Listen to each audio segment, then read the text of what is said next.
Buyer's agents, stop asking the listing agent if the seller is open to paying a commission. So today, October 14th, 2025 is the date, but this is relevant for many years to come.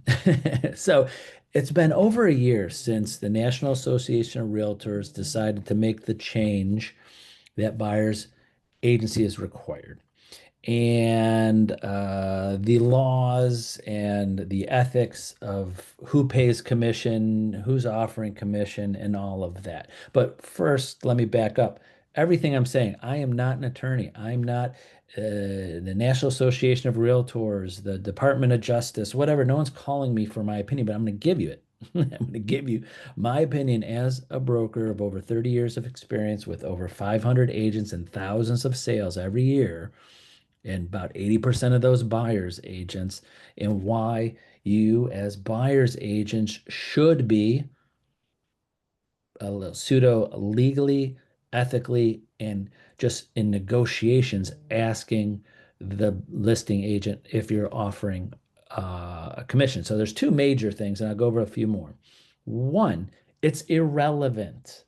It's irrelevant before you submit an offer if the seller thinks thinks they want to pay a commission or not. It's not that if they're not going to pay it or not, because that doesn't exist 99.9% of the time. Will you have a seller that at the beginning might feel like they don't want to pay? But we all know, any agent has been experienced, we know that there are sellers, no matter what they are, when we put a house for sale, I'm putting my house for sale for $400,000. I am not taking a offer less than that. And then what happens? They end up selling it for less sometimes, a lot of the times. But they told you they're not going to do it at the beginning. But you as a listing agent didn't allow them to say, "Oh, sorry, these offers are coming in at less than 400. I'm not going to show them to you," or "I'm going to tell those agents to go somewhere else." So you just negotiated. That's what commission, it's irrelevant. So when you present your offer, you have to work with the listing agent, explain your commission, explain what your relationship with your buyer and your buyer's agreement, and if it's negotiable or not. Buyers, yes, and not to go make this 2 hours long. Buyers can make it a condition of their offer that they have to pay their agent. Just like a buyer could say, "I want you to pay for my closing costs, and my offer is not good, not valid. I'm not going to go through with it if you don't pay my closing costs." Or I need, I cannot pay more than $389,000. That's my max, and my offer is strict at that. And if you're not coming down off of 400, I'm not buying your house. Yes, buyers can require sellers if they want to accept their offer, whatever they want. It doesn't matter. Paint the house purple, turn it upside down, get rid of the grass, whatever. Buyers can do that. It's a free market. Everything's negotiable to that. So that's number one. That's why it's irrelevant to even ask that question.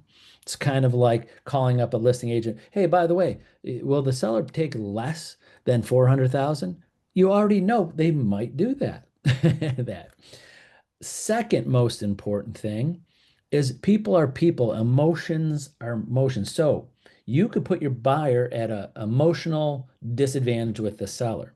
Example, what happens if you have a seller that you don't know is very, very adamant they don't want to pay a commission?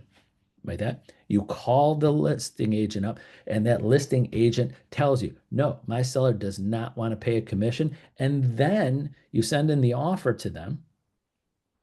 You send the offer to the listing agent, and that listing agent presents the offer to the seller, and the seller goes, "Didn't you tell them I'm not paying a commission?" And then the listing agent go, "Yes, I told them. I don't know why they're asking for it." And now they have emotions involved. They're like, "Wow, how rude, how terrible. We already told you." Now, on the opposite, what happens if you submitted that offer to that buyer's agent or the listing agent, and the seller says, "I didn't you tell them I didn't we don't want to pay a commission?" They're like, "No, they didn't give me opportunity. They just presented the offer." Well, that is, in my opinion, better to start negotiating than you would at the beginning on that. So that's that. Those are two of the main points.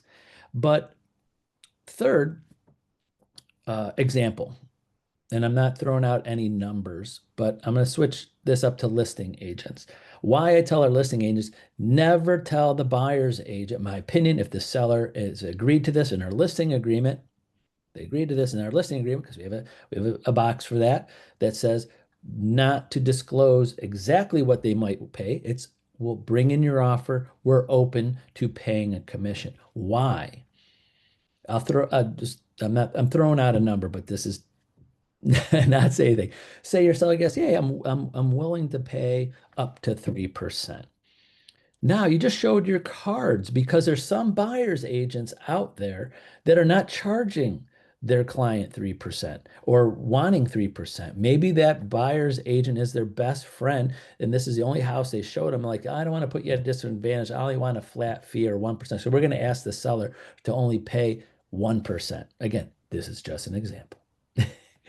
And then you just, as a listing agent, told the buyer's agent your seller's willing to pay 3. And now that buyer's agent has that in their head. They're oh, look, my buyer, they're willing to pay 3%. Let's ask them to pay 3%. Now your seller as a listing agent, now in theory could be paying 2% more in commission if you just said, we want to keep it open. We'll review all offers and you ask for your commission if that's part of your agreement with your buyer and whatever that is. And you might have gotten that exact same offer on listing agent at 1% instead of 3%. You're showing your cards. So that's my opinion. I'm not an attorney, I'm a broker, but that's some of the things I think agents should think about. The best part about what's going on, which I love over the last year, is we all sat down. Well, not all of us, but right now we're all sitting down, buyers with buyers agents, sellers with their listing agents, when the buyer's agent and the seller, and everything's on the table. Everything's negotiable. There is no standard. This is what sellers are paying. This is what buyers are paying. But you sit down with your own client as a buyer's agent and say, this is what I want to earn. Somebody's paying me this. And your buyer can say, I want this person to pay for it. Seller, buyer, their Uncle Joe. Who cares? It's just they get to decide that, the buyer. And the seller is totally negotiable. If a seller says to me, I don't want to pay more than this, fine. That's you're right as a seller. It's all negotiable. But you might get a buyer that comes in here and says, I want you to pay this. That's more than what you want. And you can't have your cake and eat it too. You can't say, I want that offer and I only want to pay the buyer's agent this. And the buyer can say, nope, you can't have my offer unless you pay my buyer's agent that. Everything's under negotiation. But the best thing for agents is that we have a listing agreement with our sellers that you and your seller agreed to what your compensation will be, no matter what.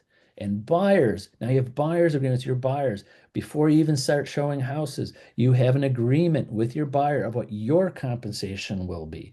That is the best news that has been going on over the last year that's helped a lot of agents. So I'll leave with this. If you are not doing better, or this is still a problem for you, or you're having negotiation issues with buyers and sellers, please contact me. I'll coach you, I'll train you. I have so many agents that are doing better today than they did over a year ago. And they've been in the business 10, 15, 20 years, and they're going, oh my God, it's so much better, and I'm doing better. I'm getting compensated what I want to be compensated. I'm having discussions with buyers, sellers at the time they start with us, and we're getting things done quicker and smoother because of it, because I'm having these full conversations of situations that may come up, and when they do come up, it's a lot smoother. So please reach out to me. The best is get on my calendar at talktotony.net. Talk the number 2 Tony.net, and I'm happy to discuss this. So please reach out to me. I want to help any agent, Century 21 Homestar agents, all of my agents, or any agent out there. You're welcome to contact me. So that's it. Have a great day, and I hope to talk to many of you very soon. Bye bye.